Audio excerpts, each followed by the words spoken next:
Let's say I'm writing a program for doing a countdown for New Year's Eve. It counts down 10, 9, 8, and so forth. So I can write a sample of this program by printing out the lines 10, 9, 8, and so on. And let's go ahead and run this program, which I have called loops long,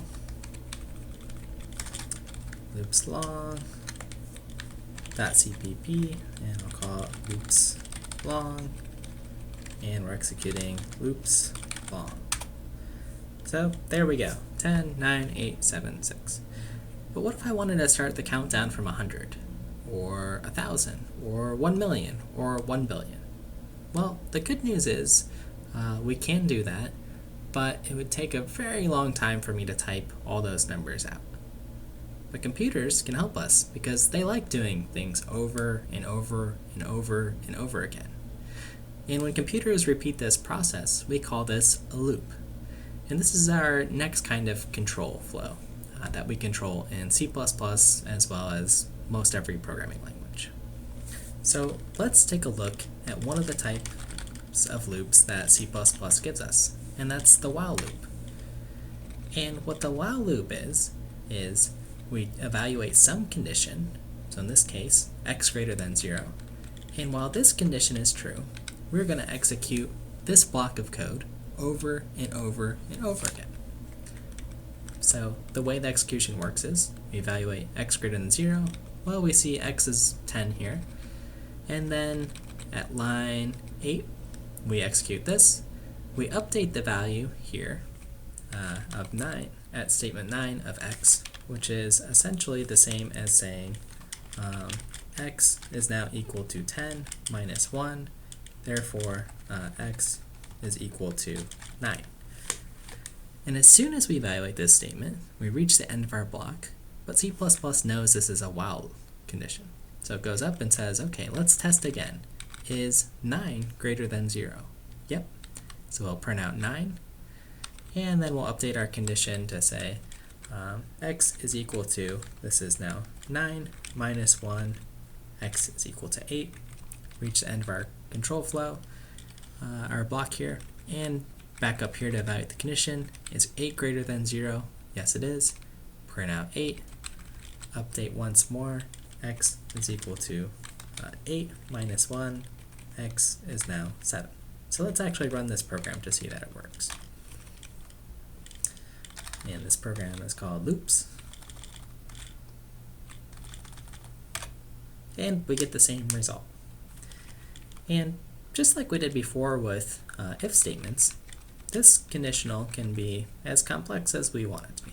So we can say x greater than 0 and x is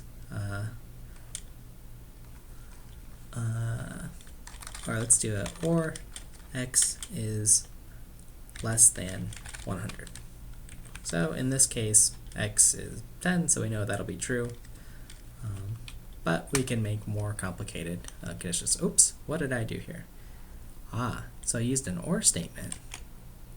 And because this statement is always going to be true, x less than 100, this loop's going to keep executing. Let's do that again.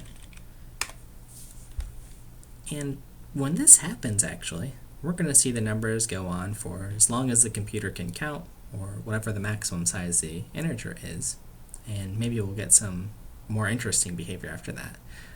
But this is essentially an infinite loop, a loop that will not terminate. And how to terminate from loops we'll discuss in the next section. But for now, I can hit Control-C on my terminal to terminate the program. And let's go ahead and modify this program so it doesn't run indefinitely.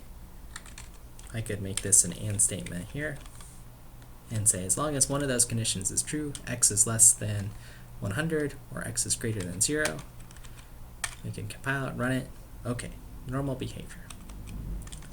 But now let's look at how we can change the control flow here.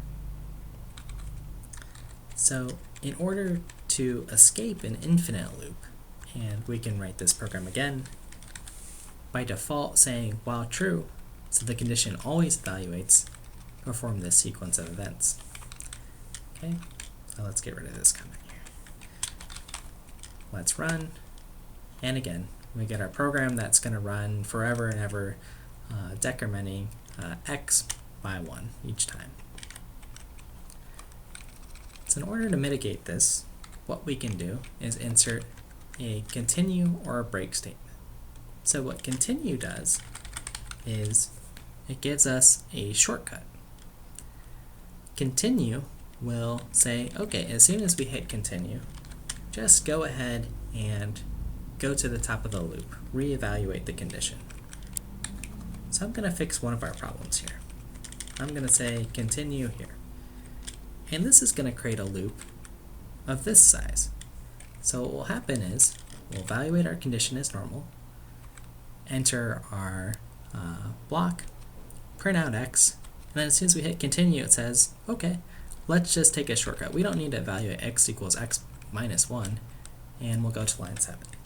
Let's see what happens.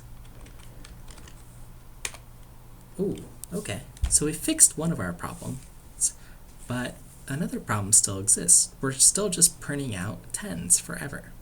Okay, so now let's hit Control-C to terminate, because that wasn't the intent of our program. And let's move our continue line somewhere else. We still want to evaluate this condition here, x equals x minus 1. I'm going to delete this for now and put it at the bottom here. So this is an equivalent. This continue statement is generally implied once you hit line 13, that you'll go back to line 7 and evaluate the conditional. But if I want to break from this statement, which it's true all the time, there's in fact a C++ keyword called break, and we can write a condition for that. Say if x is less than or equal to 0, let's say, then break.